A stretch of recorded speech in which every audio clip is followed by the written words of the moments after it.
Your daddy's gonna play with you. Look, peekaboo. I saw my husband, who was supposedly on a business trip, at the park in the neighboring city. He was with a woman, holding a baby. The woman had her back turned towards me, so I couldn't see her face. She surprised me by saying something completely unforeseen.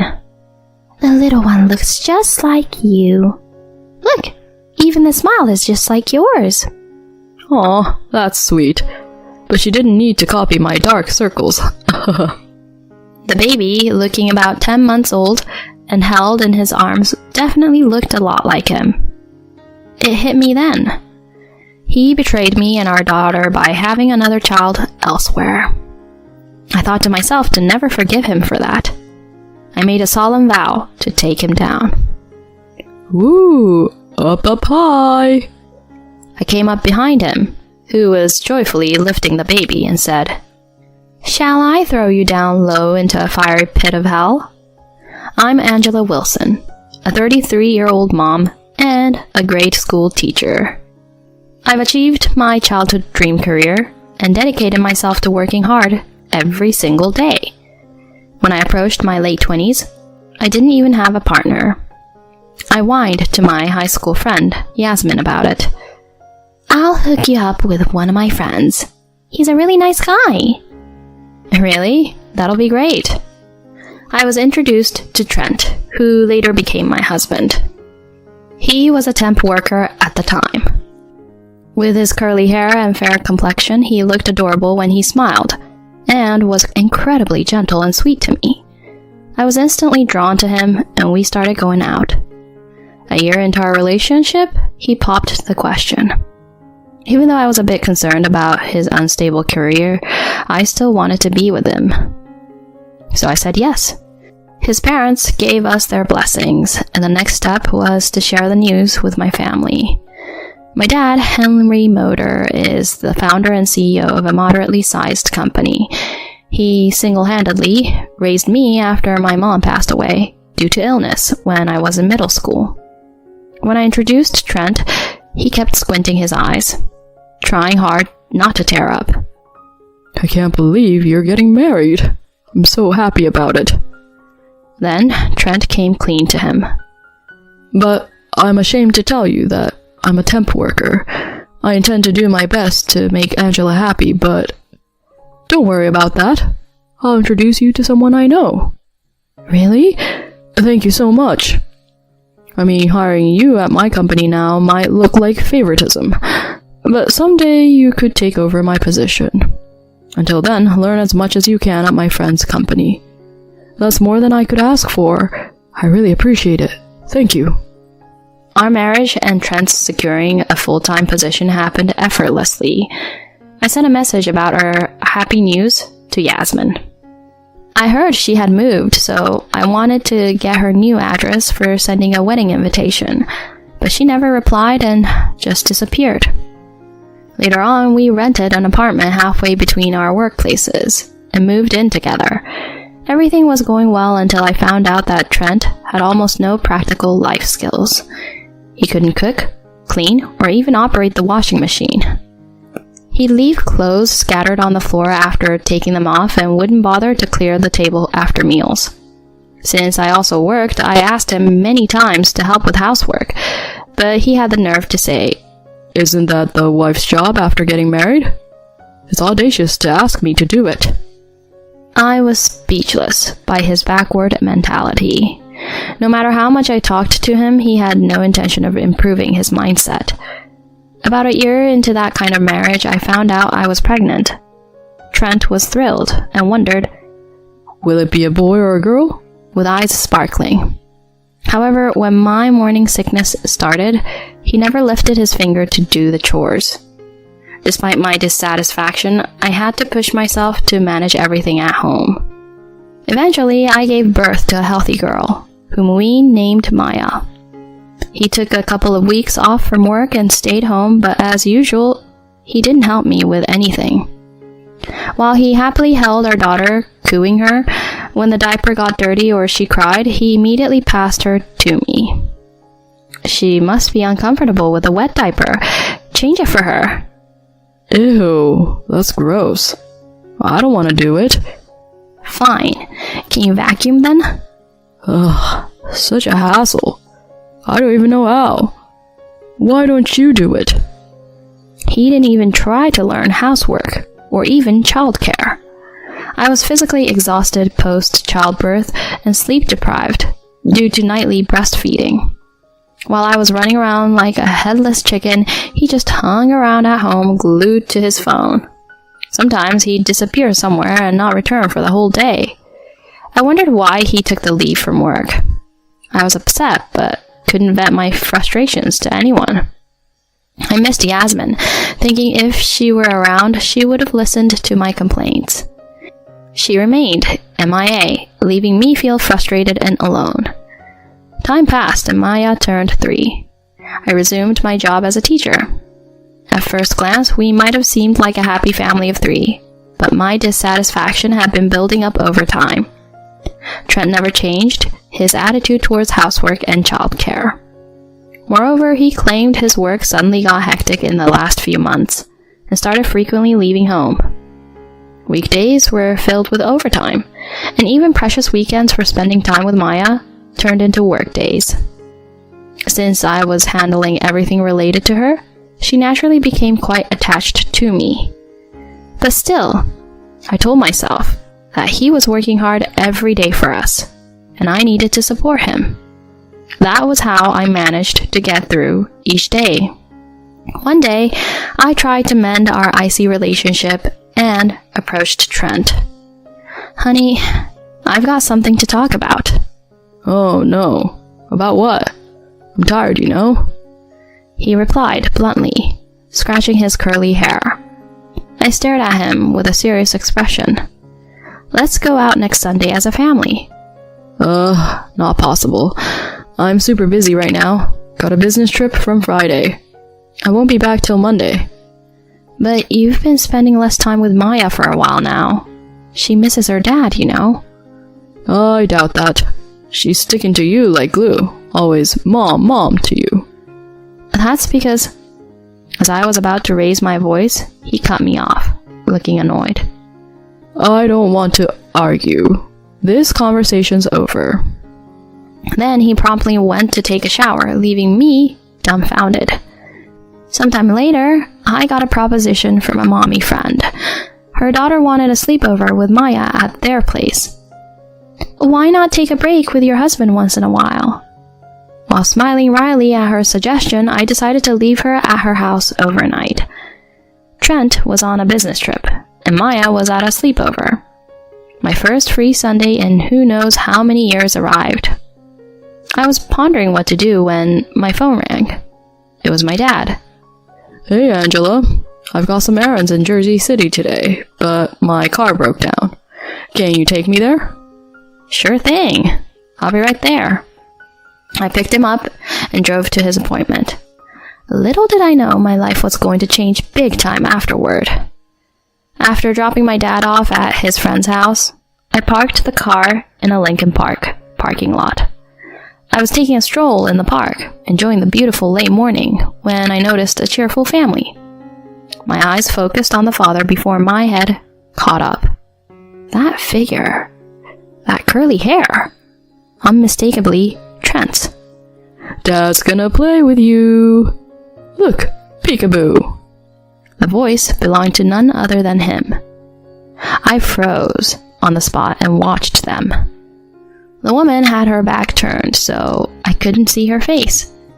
Then she surprised me by saying something completely unforeseen. The little one looks just like you. Look, even the smile is just like yours. Aw, that's sweet. But she didn't need to copy my dark circles, haha. The baby, looking about 10 months old and held in his arms, definitely looked a lot like him. It hit me then. He betrayed me and our daughter by having another child elsewhere. I thought to myself, to never forgive him for this. I made a solemn vow to take him down. Woo, up high. I came up behind him, who was joyfully lifting the baby, and said, "Shall I throw you down low into fiery pit of hell?" Huh? When he saw me, his eyes opened so wide that they almost popped out of his head. What? Angela? At that moment, the woman turned around. I was utterly shocked to see her face. Yasmin? It was none other than the friend who introduced Trent to me. Seeing my bewilderment, he nervously spoke up. What are you doing here? I gathered myself and glared at him. That's not important right now. Explain what's going on here. Well... He was sweating profusely as he held the baby. Before I could press him further, Yasmin took the baby from him. Oops, guess we're busted. Oh well. Why, Yasmin? Tell me what's going on. Tell you what? Can't you see? This is our baby. Anything else to say? She nonchalantly stated, which made my head spin. How long has this been going on between you two? From the start. We hit it off right away. Must be about 8 years now. 8 years ago? That was even before I met him. It meant she introduced us while she was involved with him. For what reasons? I asked, and then Trent spoke up. She said if I married you, I could become the CEO. What? Yasmin proudly chimed in. Your father is the CEO, right? He was just a temp worker back then, so I didn't want to marry him. But once he became the CEO, he could leave you for me. Then I become the wife of the CEO. Get it? Until then, I decided to keep a low profile. So was that why you stayed out of touch after we married? Yeah, I didn't want to mess up in front of you. I was thoroughly perplexed and at a loss for words. Then Trent continued. Let's just pretend this never happened. It's better for both of us, right? I need you by my side until I become the CEO. Exactly. It's no surprise that a successful businessman has 1 or 2 secret kids. I couldn't believe their shameless, nonsensical statements. The moment I was about to explode, a calm voice echoed. What in the world is going on here? Henry! Trent's eyes widened again. My dad had finished his visit and came looking for me. I explained the situation to him with a trembling voice. With an intense and unwavering gaze, he fixed his eyes on Trent, expressing a mix of anger and disdain. So you got close to Angela to aim for my position? On top of that, you betrayed her and Maya? Seeing this woman all along and even having a child? Henry, please calm down. There's a deep meaning behind this. Trent tried to explain, but my dad kept glaring at him and started making a call. Once done, he turned to me. Angela, what do you want to do now? Divorce seems inevitable. Trent started to panic, hearing the D word. My dad raised his voice to shut him up at once. Who'd make someone like you the successor of my company? I never want to see your face again. Wait, so the talk of me becoming the CEO is... What are you still dreaming about? The talk never happened. Get your head out of the clouds already. You absolute fool. Suddenly, a luxury car stopped at the park's entrance, and a well-dressed man got out. What? Mr. Cavill? It was someone close to my dad and also the CEO of the company Trent worked for. Henry? What's this about? My dad explained the whole drama to him. He's been under your company's care until now, but I have no obligation anymore. Please, do as you see fit. Mr. Cavill's expression turned sour as if he'd just sampled something unpleasant. I've kept him employed at your request, but truthfully, he's been often late, absent without notice, incapable at work, and causing trouble for everyone around.